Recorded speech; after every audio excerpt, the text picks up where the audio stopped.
my husband told me he was working late every night. I made his dinner and waited. My name is Clara. I am 32 years old. My husband's name is Mark. We have been married for 5 years. We live in a small, quiet house with a little garden. Our life was simple. It was happy. Or I thought it was happy. Mark worked in an office in the city. He was a good man. He was kind. He always remembered to buy me flowers on my birthday. He always told me I was beautiful. In the evenings, we used to sit together. We watched movies. We talked about our day. Our life was a comfortable blanket. It was warm and safe. I loved our life. I loved my husband. Then, about 6 months ago, things started to change. It was slow at first. I almost did not notice. Mark started working late. He would call me around 6 o'clock. He would say, "Clara, I'm so sorry. I have to stay late at the office. We have a big project." I would say, "Okay, darling. Don't work too hard." The first time, I believed him. The second time, I believed him. The third time, a small question started in my mind, but I pushed it away. He was a good husband. He worked hard for us. I should be a good wife. I should be supportive. So every night, I made his dinner. I would cook his favorite things: roast chicken or spaghetti with meatballs. I would set the table for 2. I would wait. The food would get cold. The house would be quiet. The only sound was the clock on the wall. Tick, tock, tick, tock. It felt so loud in the empty house. He would come home around 10 or 11 o'clock. He always looked tired. He would kiss my cheek and say, "I'm sorry you waited." I would warm up his dinner.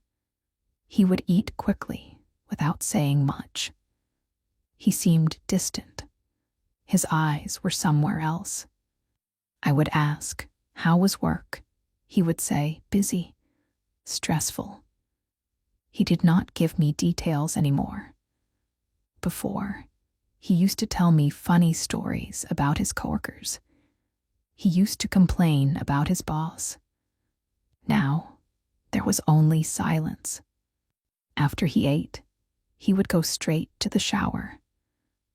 Then he would get into bed and turn his back to me.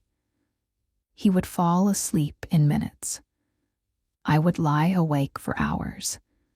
I would look at his back. He was right next to me, but he felt a million miles away. I was lonely. I felt a cold space growing between us. I told myself it was just the stress from his job, the big project. It would end soon. Things would go back to normal. I wanted to believe that. I needed to believe that. One Tuesday, I was doing the laundry. I was getting Mark's clothes ready for the dry cleaner. I picked up his work coat. It felt heavier than usual. I checked the pockets. Sometimes he left his keys or some coins inside. I found a small, folded piece of paper. It was a receipt. My heart started to beat a little faster. I opened it. My hands were shaking a little. I read the words. It was not for an office.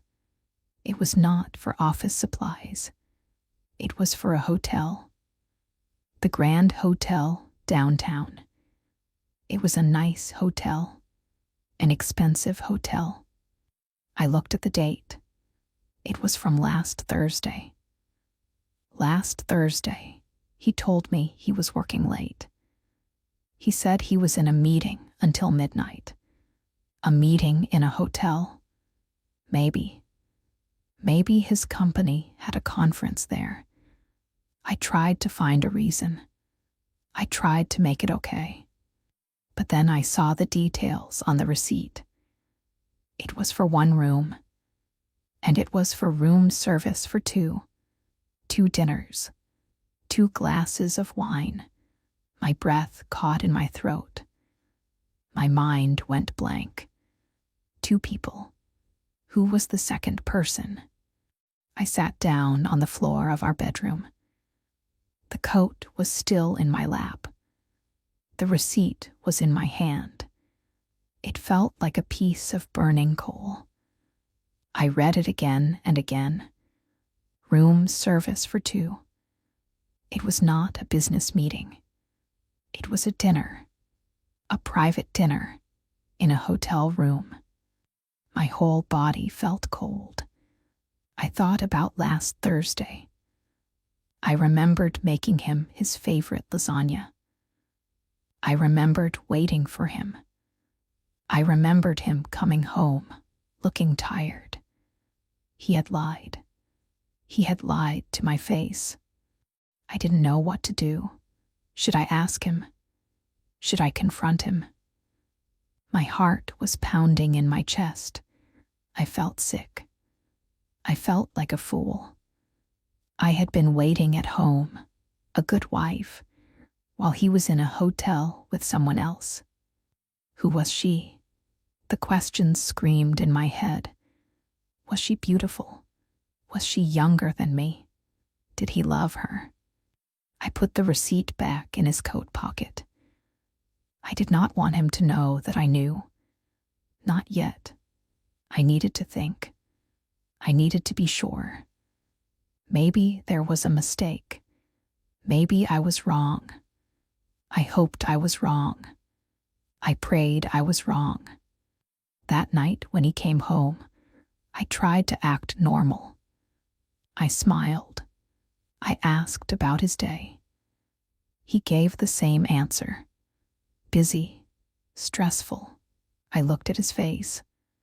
Was he hiding something behind his tired eyes? Was he a stranger? I could not sleep that night. I waited until he was breathing deeply. Then I carefully took his phone from the nightstand. My hands were trembling. I had never looked through his phone before. I always trusted him. But trust was a broken window now. His phone needed a password. I tried his birthday. It did not work. I tried my birthday. It did not work. I tried the date of our wedding. It opened. A part of me was sad.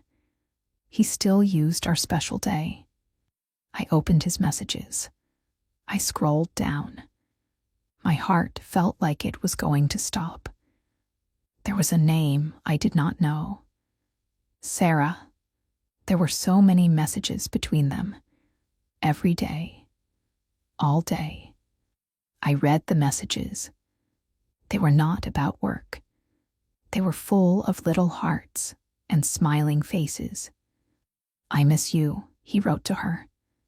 I can't wait to see you tonight, she wrote back. Last Thursday was amazing. Another message from him said, last Thursday, the night of the hotel, it was real, all of it. I felt like I could not breathe. The words on the screen blurred. My eyes filled with tears. I read more. They talked about their future. They made plans. He told her he loved her. He wrote the same words to her that he used to write to me. I felt a pain in my chest. It was so sharp, so deep. It was the pain of betrayal. The man I loved, the man I built a life with, was living another life. A secret life. And I was not a part of it. I put the phone back on the nightstand. I went to the living room. I sat on the sofa in the dark. The tears came silently. I cried for the life I thought I had. I cried for the man I thought I knew. I cried because I was so lost. What do you do when your world falls apart? What do you do when the person you trust most is the one who hurts you most? I felt so alone. Maybe you have felt this way too. It is a terrible feeling. It feels like you are drowning. The next morning, I did not make him breakfast. I sat at the kitchen table with a cup of coffee. I waited for him to come downstairs. When he saw my face, he knew something was wrong. My eyes were red and swollen from crying. "Clara, what's wrong?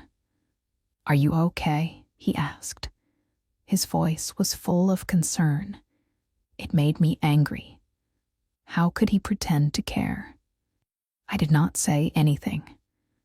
I just looked at him. I slid the hotel receipt across the table. He looked at it. His face went pale. He opened his mouth to speak, but no words came out. "Room service for 2, Mark," I said. My voice was quiet, but it was strong. "Who is Sarah?" He closed his eyes. He put his head in his hands. The silence in the room was heavy. I could hear my own heart beating. "Clara, I can explain," he finally said. He looked up at me. His eyes were full of guilt. "Explain what?" I asked. "Explain the lies.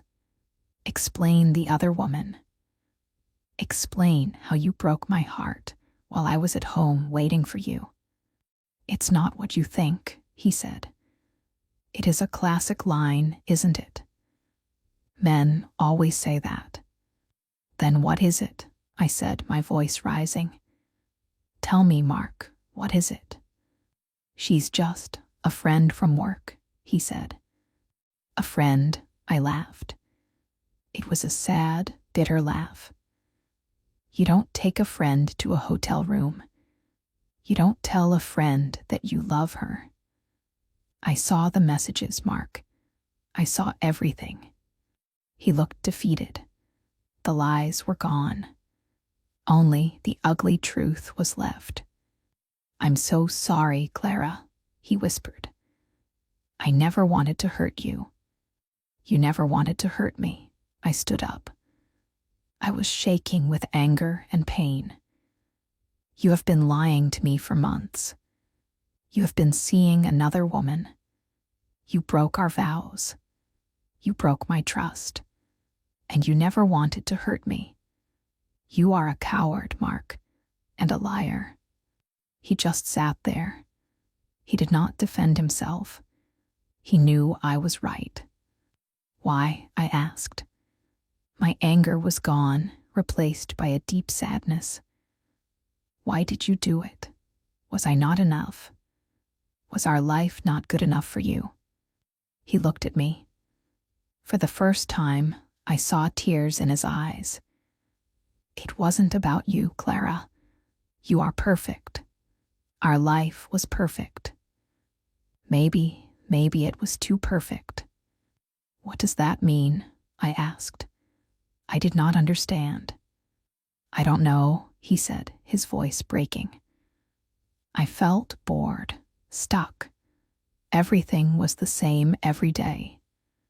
Sarah, she was exciting. She was new. It was a mistake. A terrible mistake. It meant nothing. It meant nothing. I could not believe what I was hearing. "You told her you loved her. That means nothing." He did not answer. "I want you to leave," I said. The words came out of my mouth before I even thought about them. But I knew they were right. I could not look at him. I could not be in the same house with him. "Clara, please," he begged. Don't do this. We can fix this. I will end it with her. Today, I promise, I love you. I only love you. Love, I said. You don't know what love is. Love is not lies. Love is not secrets. Love is trust. And you destroyed it. Please, Mark, just go. He stood up slowly. He looked at me one last time. His face was full of pain and regret. He walked to the door. He picked up his coat. And then he was gone. The sound of the door closing was the loudest sound I had ever heard. I stood alone in our kitchen, our home. Now it was just a house full of memories that were now lies. I sank to the floor and I cried. I cried until I had no tears left. The days after Mark left were a blur. The house was so quiet, too quiet. Every corner reminded me of him. The chair he always sat in, the coffee mug with his initial on it, his smell on the pillows. I put all his things in boxes and stored them in the spare room. I could not bear to see them. I felt empty. I could not eat. I could not sleep. I would just sit and stare at the walls. I felt like a ghost in my own life. My friends called me. My mother called me. I did not want to talk to anyone. I was ashamed. I felt like a failure. My marriage had failed. Mark sent me messages every day, long messages. He told me he was sorry.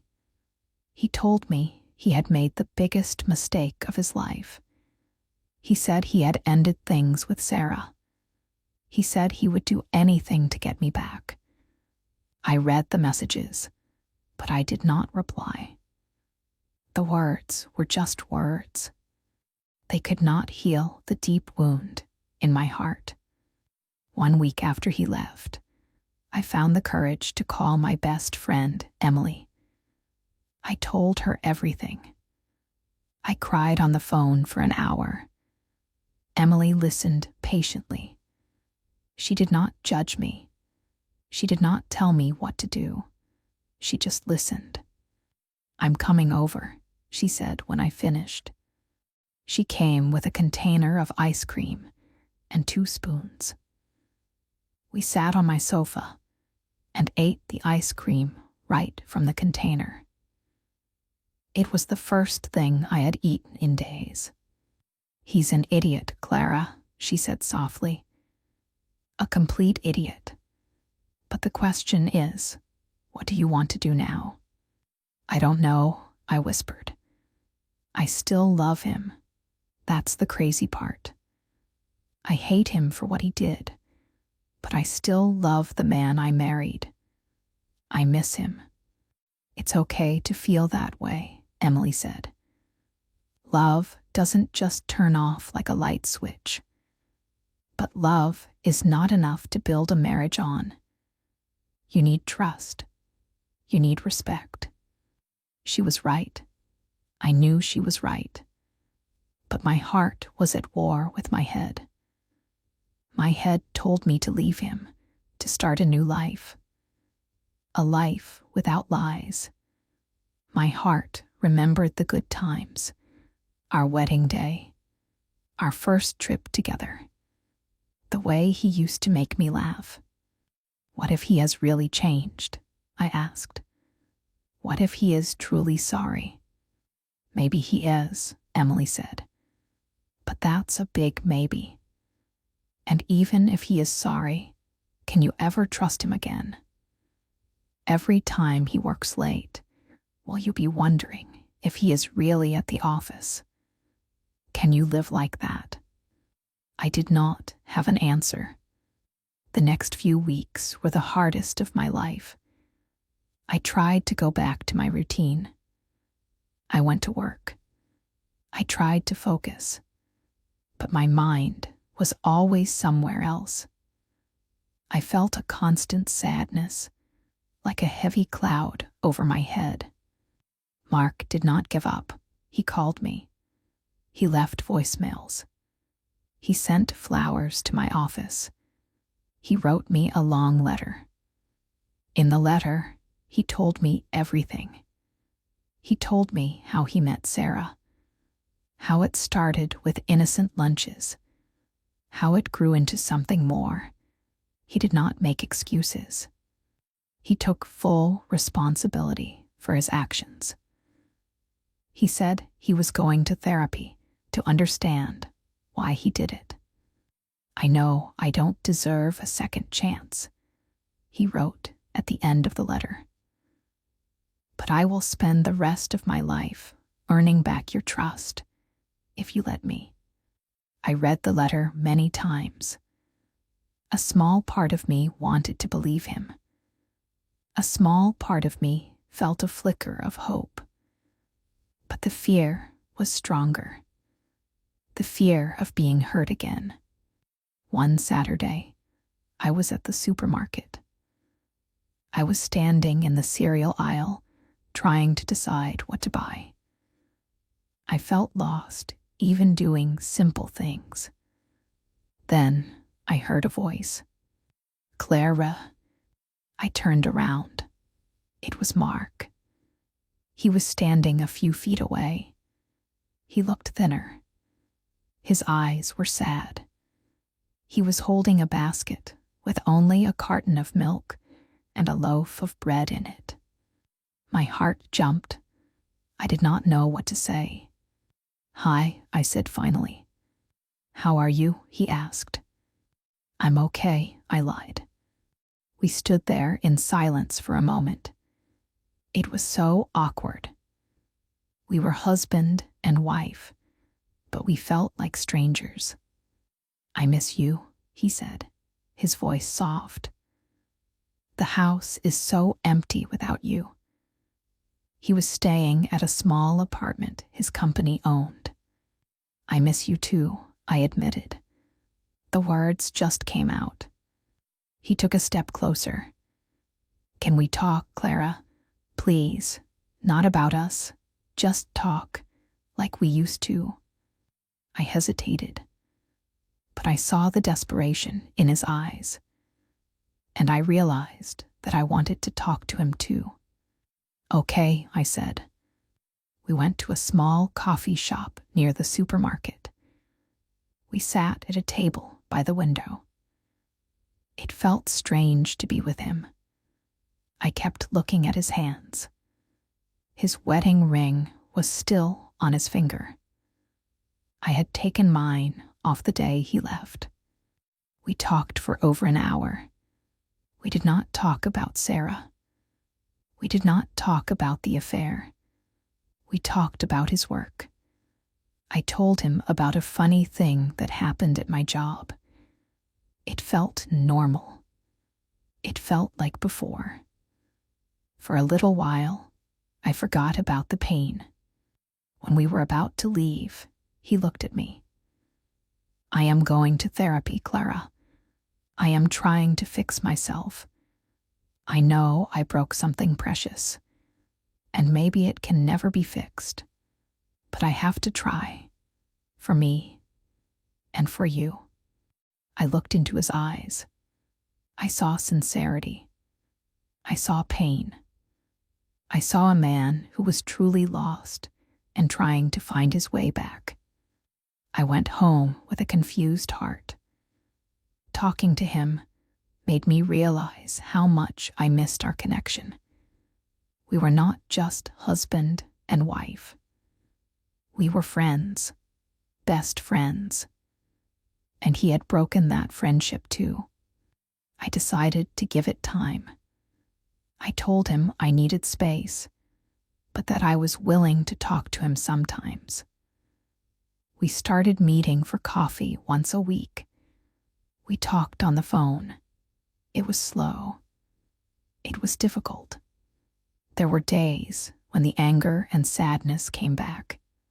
There were days I wanted to scream at him all over again. But there were also good days. Days when we laughed together. Days when I remembered why I fell in love with him in the first place.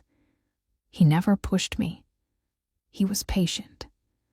He gave me space when I needed it.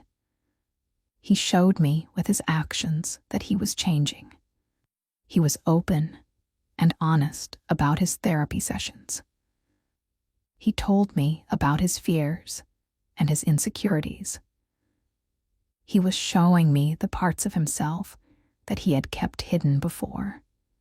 3 months later, he asked me a question that I was dreading and hoping for at the same time. "Clara, would you consider going to marriage counseling with me?" I thought about it for a long time. Was I ready? Could our marriage be saved? Or was it just a beautiful memory that I needed to let go of? It's okay to feel scared when you have to make a big decision. Your heart and your head might tell you different things. It is important to listen to both. I decided to say yes. I knew it would not be easy. I knew it would be painful. But I also knew that I had to try. For myself. I needed to know if we could find our way back to each other, or if it was time to say goodbye forever. Our first counseling session was hard. We sat on a sofa, and a kind woman named Dr. Evans sat opposite us. She asked us to tell our story. When I talked about finding the receipt, the old pain came back. I started to cry. Mark reached out to hold my hand, but I pulled away. It was too soon. Dr. Evans was very wise. She said, "Trust is like a mirror. You can fix it if it's broken, but you can still see the cracks in the reflection." She said our goal was not to go back to the way things were. That was impossible. Our goal was to build something new, something stronger, something built on the hard truth, not on a perfect illusion. We went to counseling every week for 6 months. We learned how to talk to each other again, really talk. We learned to listen. I learned about his fears of failure and his feeling of being trapped in a routine. He learned about the deep pain and insecurity his actions caused me. It was not an excuse for what he did, but it was an explanation. Slowly, very slowly, things began to heal. The anger started to fade. It was replaced by a quiet understanding. I started to see him not as a monster who betrayed me, but as a flawed human being who made a terrible mistake. And I had to look at myself too. Had I been so caught up in our comfortable life that I stopped seeing him, stopped listening to his silent struggles? The fault for the affair was his, and only his. But a marriage is a partnership, and we had both stopped working on it. One evening, after a counseling session, Mark asked me, "Can I come home, Clara?" I looked at him. The fear was still there. A small voice in my head whispered, "What if he does it again?" But then I looked at the man in front of me. He was not the same man who left my house 6 months ago. He was more humble, more honest, more real. And I was not the same woman either. I was stronger. I had survived the worst pain of my life. I knew now that I could live without him. And that knowledge gave me the freedom to choose to live with him. "Yes," I said, "you can come home." It was not a fairy tale ending. The cracks in the mirror were still there. Sometimes, I still felt a pang of fear when he worked late. But now, he would call me and tell me exactly where he was and who he was with. He would send me pictures from his office. He was working hard to rebuild the trust he had shattered. Our life is not perfect now. It is messy and complicated sometimes, but it is real. The husband's secret almost destroyed us, but in a strange way, it also saved us. It forced us to tear down the perfect house we were living in and build a new home. A home with stronger foundations. A home built not on secrets, but on the difficult, beautiful, and honest truth. Sometimes in life, the worst things that happen to you can lead to the best kind of growth. It is a hard path, but it can make you stronger. You can heal. You can learn to trust again. You just have to be brave enough to take the first step. You can do this too. Keep going.